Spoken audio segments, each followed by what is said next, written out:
कर्म फल सबको मिलता है। बेटा बनकर, बेटी बनकर, दामाद बनकर और बहू बनकर कौन आता है जिसका तुम्हारे साथ कर्मों का लेना देना होता है। लेना देना नहीं होगा तो नहीं आएगा। एक फौजी था, उसके माँ नहीं, बाप नहीं, शादी नहीं, बच्चे नहीं, भाई नहीं, बहन नहीं, अकेला ही कमा कमा के फौज में जमा करता जा रहा था। तो थोड़े ही दिन में एक सेठ जी जो फौज में माल सप्लाई करते थे, उनसे उनका परिचय हो गया और दोस्ती हो गई। सेठ जी ने कहा, जो तुम्हारे पास पैसा है वह उतने के उतने ही पड़ा है, तुम मुझे दे दो, मैं कारोबार में लगा दूं तो पैसे से पैसा बढ़ जाएगा, इसलिए तुम दे दो। फौजी ने सेठ जी को पैसा दे दिया। सेठ जी ने कारोबार में लगा दिया। कारोबार उनका चमक गया, खूब कमाई होने लगी, कारोबार बढ़ गया। थोड़े ही दिन में लड़ाई लग गई। लड़ाई में फौजी घोड़ी पर चढ़कर लड़ने गया। घोड़ी इतनी बदतमीज थी कि जितने जोर से लगाम खींचे उतने ही तेज भागे। खींचते खींचते उसके गलफर तक कट गए, लेकिन वह दौड़कर दुश्मनों के गोल में जाकर खड़ी हो गई। दुश्मनों ने वार किया, फौजी भी मर गया, घोड़ी भी मर गई। अब सेठ जी को मालूम हुआ कि फौजी मर गया तो सेठ जी बहुत खुश हुए कि उसका कोई वारिस तो नहीं है। अब यह पैसा देना किसको? अब मेरे पास पैसा भी हो गया, कारोबार भी चमक गया, लेने वाला भी नहीं रहा। तो सेठ जी बहुत खुश हुए।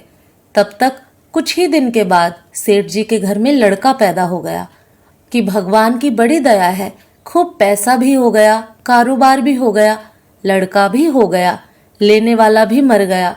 सेठ जी बहुत खुश। वह लड़का होशियार था, पढ़ने में समझदार था। सेठ जी ने उसे पढ़ाया लिखाया।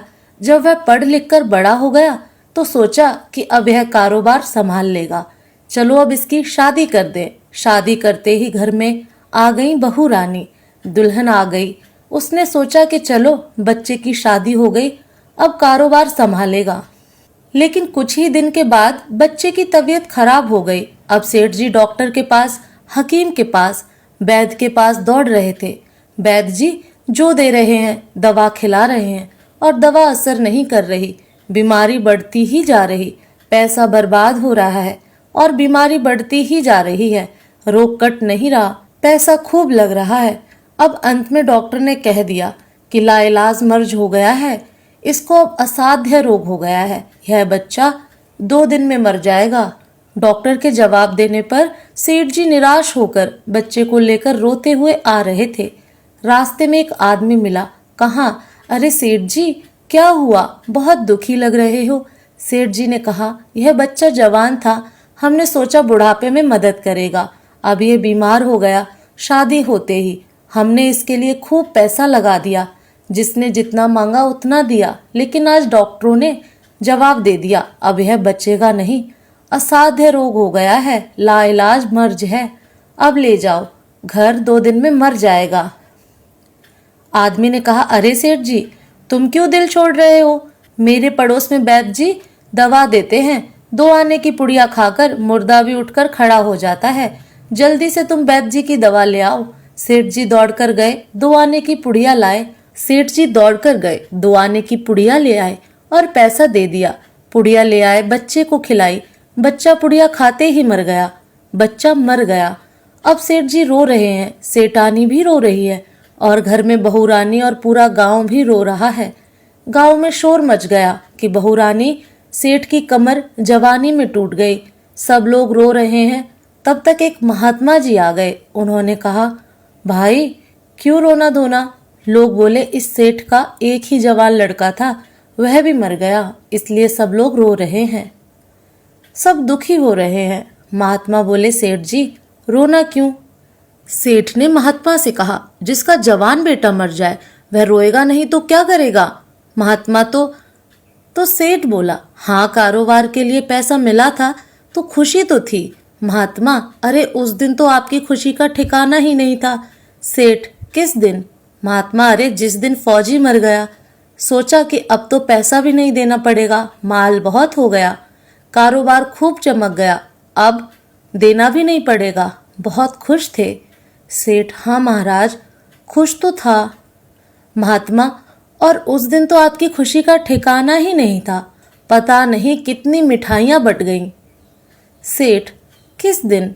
महात्मा, अरे जिस दिन लड़का पैदा हुआ था। सेठ, महाराज, लड़का पैदा होता है तो सब खुश होते हैं, मैं भी हो गया, तो क्या बात? महात्मा, उस दिन तो खुशी से आपके पैर जमीन पर नहीं पड़ रहे थे। सेठ, किस दिन? महात्मा, अरे जिस दिन बेटा ब्याहने जा रहे थे। सेठ, महाराज, बेटा ब्याहने जाता है तो हर आदमी खुश होता है, तो मैं भी खुश हो गया। महात्मा, तो जब इतनी बार खुश हो गए तो जरा सी बात के लिए रो क्यों रहे हो? सेठ, महाराज, यह जरा सी बात है, जवान बेटा मर गया, यह जरा सी बात है। महात्मा, अरे सेठ जी, वही फौजी पैसे लेने के लिए बेटा बनकर आ गया।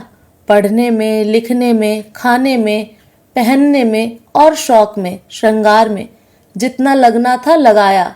शादी ब्याह में सब लग गया और ब्याज दर ब्याज लगाकर डॉक्टरों को दिलवा दिया।